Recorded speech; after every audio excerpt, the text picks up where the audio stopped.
Hello, PCC. My name is Nick Sweeney, and I'm coming to you because I've been given an opportunity to share a little bit about some of my experiences in leadership. And I think that because of the situation we are in as a community, as a country, as a world, this is a good time to talk a little bit about it.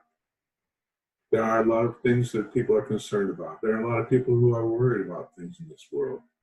And I want to take just a little bit of time to share some of my experience, and hopefully it'll be encouraging to you. So let me just pray for us real quick. Lord, thanks so much for the opportunity to come together in different ways in our community.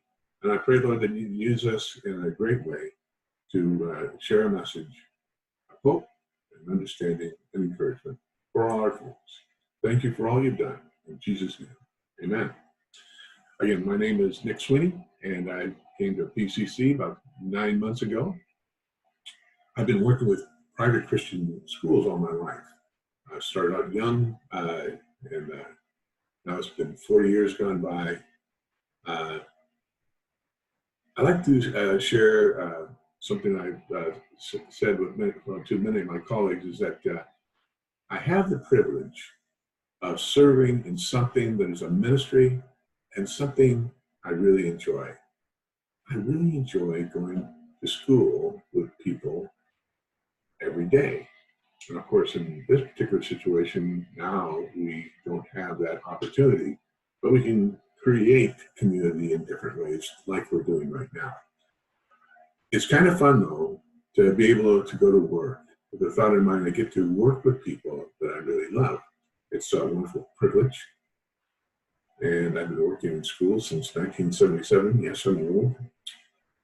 And I don't think I'm going to retire anytime soon, because if I retire, my wife will make me work in the yard. And I know that that's not God's will. That's somebody else's will, but I'd rather work in school. So, yet despite my time in working in schools, the Lord tested me this past August. While all my plans to work until whenever when I was in schools suddenly changed to something very different. A week before school opened, my position abruptly ended.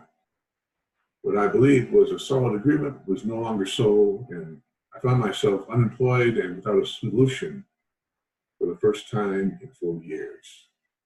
Contemplated all sorts of things like retirement. I really didn't want to retire. I really liked the ministry.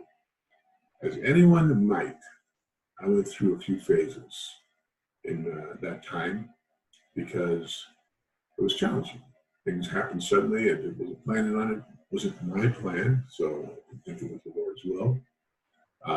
But I went through a time of being a little grumpy, a little worried, a little disappointed in the first few days. Probably even angry at sometimes, to be honest with you. But that was for the first few days. Oddly enough, I was blessed with a remarkable calmness as I went through this transition. For one thing, God encouraged his saints to surround me with a lot of remarkable acts of loving kindness. As I continued to grow through this process, I was able to remember the verses that encouraged me to trust God. Faithful friends popped up left and right as I walked through this. And I was reminded time and time again, this is not a test that is too much. God doesn't do that. He has a plan, and his will would be done. And because I'm a little older, I took that to heart, and I think that was a reasonable position. It was a change for me. I was nevertheless still God's man, even though I didn't have the things that I thought I was going to be in for a while.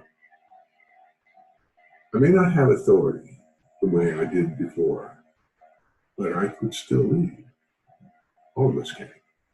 Even if it was a bit painful for the moment, I was reminded that I could still be a person who can provide godly leadership by example.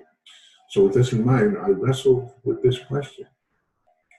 What are some traits of a good leader, especially when they are facing a challenge? When some difficulty comes up and the whole world's turned upside down and people are panicked left and right, what does a good leader do? Well, these are just some thoughts from me. Looking back at some of the events that took place in my life, and I'll share it. There's three things that come to mind right away, and the first thing is maybe odd, but it's calmness. In the face when the whole world seems to be falling apart, what do you, as a leader, offer to the people who are looking to you for leadership? It might be a school, it might be a business, it might just be your family. What can you do? Well, the calmness is a great thing. Calmness is the salve to those who have the gift of worrying. This is the best way to remind people that you can trust God, even in the most difficult of circumstances. Calmness helps us as leaders make better decisions. I had a good example of that a few years ago. I was on lunch duty at school in California. A student fell down on the ground in front of me and started breathing. Well, that gets your attention fairly quickly. The teacher next to me was not real good with this and went straight into panic mode and literally could not move. She could not budge. Remaining calm while there's a difficulty and it gives you a chance to act. Because if you're not calm, if you're panicking and you've lost control, how can you make a step forward which could lead your group, your school, your team, your family to a better solution? Calmness is critical. By remaining calm, eventually I was able to get the teacher to be calm enough to call 911. And that was important because that call ended up saving that youngster's life. So that was good. But while being composed is very important, as we saw in that example, acting appropriately in difficult moments is equally important. I believe God grants us the wisdom to discern when we need to pray and when we need to act. I would imagine there are a great number of first responders who would love to pray before each event they encounter. But it may be we need to act as God has prepared us when we are facing difficulties. That's not easy to do, but prayer is important. But acting, taking action when there are difficulties, that is equally important. So being calm, being ready to act when the time comes up are important. And then there's one other element of this leadership process that I think is important as well. Love. I know that may sound like it might not fit, but it is a very important trait for any leader. In Mark 29, it says, when Jesus was in a situation where he was asked, what is the greatest commandment? The most important one, Jesus answered, is this: Hear, O Israel, the Lord our God, the Lord is one. Love the Lord your God with all your heart, with all your soul, with all your mind, and with all your strength. The second is this: love your neighbor as yourself. There is no commandment greater than these. Yet here we are reminded of the greatest commandment. you love your neighbors as yourself. No matter what we face, no matter what the difficulty, love in each situation is paramount. Regardless if you think you've been wronged in some way, God does have everything under control. Our problem is we're finite beings. We don't have a view of all the things that God may have in mind. Something that we look at as terrible at this moment could turn into something totally different, and then you see God's will come to fruition because of the changes that were made. That's not easy for us as a people to deal with. God does have everything under control, and we as leaders, if we trust in that and we demonstrate that we trust the Lord, it will make a difference in the lives of the people that we're working with. All we have to do is to remember to love people, and if we do so, God will be reflected in how we lead.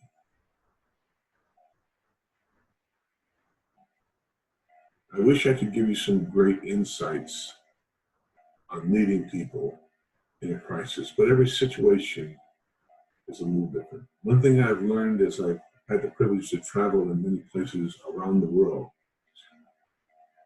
people are very similar all over this planet.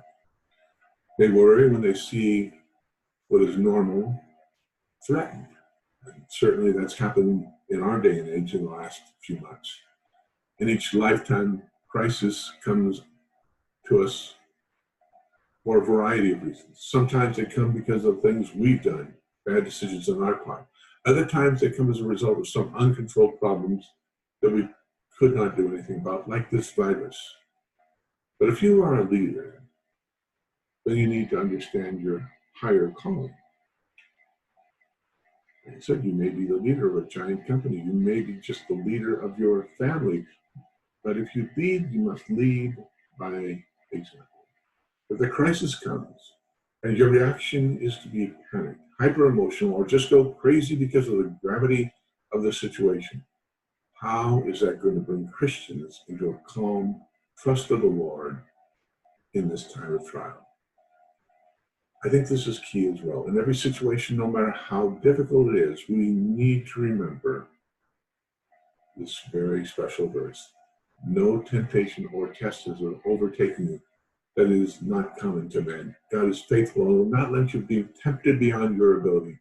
But with the temptation, he will provide a way to escape so that you'll be able to endure. For me, it is important to help all of our people know that this life, tests and temptations will come. By leading with calmness, others will see faith. When leaders have faith, those who follow will learn to have faith as well. While you're remaining calm, seek the Lord to determine a healthy course of action. This is what strong leaders like Abraham, David, Daniel, Joseph, Paul, they were all able to do. They turned crisis into something that glorified God. If a crisis is dropped into your lap, like this coronavirus that has come across the world, what is it that you are trying to accomplish? Is it to solve the problem for the moment? Or is it to do something much more? Over time, I have realized it is not enough just to lead people through the moment of crisis. It is equally important to note that for you, God still has everything under control, and that we as leaders have a chance to demonstrate that to all people. Thank you for sharing your time with me, and I just pray for all of you to be safe, and I pray that as the medical community comes forward with some answers, we will have a better answer to this problem soon. But the Lord has us in His hands, and we are blessed to do that. Let me just close this in prayer. Lord, thank you for all the people who are listening, and I pray, Lord, that you would be with them and give us assurances of the fact that you have all of this already under control, And I would pray also, Lord, that we would do our best to be the good, faithful leaders that helps young people, helps our family members, helps those people that we may work with or are around in some way to see that we are trusting you for answers. Thank you for all you've done for us. We give you the glory in Jesus' name. Amen. Thank you so much.